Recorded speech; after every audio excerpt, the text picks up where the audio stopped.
어쨌든 이 당시에 사실 뭐 이제 장현성 씨도 그렇고 다들 또 20대 뭐 대기실에서 뭐 여러 가지 또 이야기를 또 많이 서로 하시면서 미래에 대한 고민도 많이 하실 때가 아닌 생각이 좀 들어요.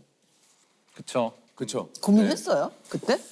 그렇게 심각하게는 안 했지만 왜냐하면 너무너무 재밌었거든요. 아니 근데 진짜 너무 재밌을 것 같아요. 그때 당시에는 그 젊은 배우들이 연극을 배우러 가고 연기를 배우러 갔는데 다른 일들을 많이 시켰어요. 뭐 잡일도 허드렛 일도 해야 되고. 아니 그것도 뭐 굉장히 중요하지만 학전에서 어떻게 해줬냐면 여러분들은 연기만 고민하세요. 다른 것들은 우리가 합니다. 그리고 실제로 뭐 개런티 같은 것도 그 어린 배우들한테 굉장히 아주 세밀하게 구분을 해서 정확하게 맞아요, 지급을 정확하게. 해주셨고 급여를 지불하기도 하시지 않으셨나요? 아마 그러니까 거의 계약서를 극단에서? 처음으로 써. 아 계약서를 썼어요. 네네. 처음으로. 그 당시에 처음으로 써서. 대부분의 극단들이 공연이 끝나요. 그러면 그 대표님, 뭐 제작자 이런 분들이 자기가 마음 내키는 대로 그러니까요. 이렇게 넣어서 심지어 어떤 분들은 초대권을 넣어서 줘요. 이거 팔아서 너 써라. 그런 분들 많았는데 학전 시스템이 어쩌냐면 그때 처음 극단 학전이 생겼을 때부터 모든 배우들과 모든 스태프들에게 다 이 공연의 기여도, 뭐 연차 뭐 이런 걸 감안해서 공연 유료 관객 입장 수익의 몇 %씩을 나눠줬어요.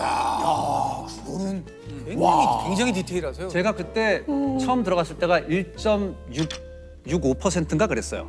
기여도. 예, 예. 기여도에 따라서. 그 제가 그 한 달 공연에서 1.65%를 제가 받아가는 거예요. 공연 수익에 공연 진짜, 수익에. 예, 예. 근데 혹시 공연이 잘 안 될 수도 있잖아요. 그쵸. 그래서 최소 개런티를 책정해요. 와. 그게 그 당시에 30만 원이었어.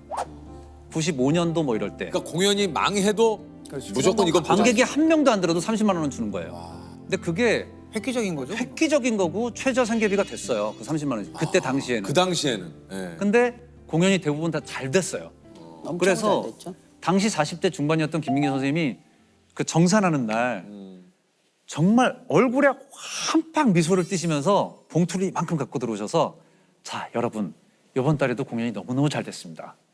여러분들이 이번 달에도 절 이기셨어요. 그러니까 본인 대표님 월급보다 월급보다 다 우리가 이겼다. 더 많이 받아간 거예요. 근데 대단하시다. 그거를 그렇게 기뻐하셨어요. 그런 분이셨죠. 그렇게 해서 학전이 지하철에서 막 돈을 많이 벌었어요. 그렇죠. 그걸로 다음 작품을 좋은 작품을 만들어야 되잖아요. 네네. 그걸로 돈을 좀 이렇게 만들어 놓은 것도 있었어요. 그래서 예술의 전당에서 개똥이라는 큰 공연을 네. 또 기획을 해서 제작을 했어요. 근데요. 그게 망했어. 정말 처참하게 망한 거예요. 그러니까 돈이 하나도 없는데 이 대표님이 김민기 선생님이 본인이 그때도 그렇고 지금도 그렇고 본인의 전 재산은 일산에 있는 작은 아파트 한 채예요. 그때 그걸 팔아서 배우들 개런티를 주시겠다고 그거를 몰래 준비를 하시는 거를 우리가 들은 거예요. 그래서 그 이전에도 없고 이후에도 없어요. 사상 최초로 제작자는 돈을 주겠다. 우리는 배우들은 안 받겠다. 그래서 제가 선생님 만난 지가 지금 30년 됐는데 그렇게 혼나본 적이 처음이자 마지막이에요. 돈을 저희는 선생님 도저히 못 받습니다. 불같이 화를 내시면서 이걸 안 받으면 너희들이 나를 무시하는 거다. 그래서 결국은 저희가 받았어요. 우리는 김민기에게 마음에 빚이 있다라는 그 말이 괜히 하는 말이 아니라 거기에 학전에 함께했던 모든 사람들은 이런 나름대로의 가슴속에 그런 감사함이 있기 때문에 저희가 학전 어게인도 이렇게 다 같이 나서서 하게 되는 것 같아요. 그렇죠.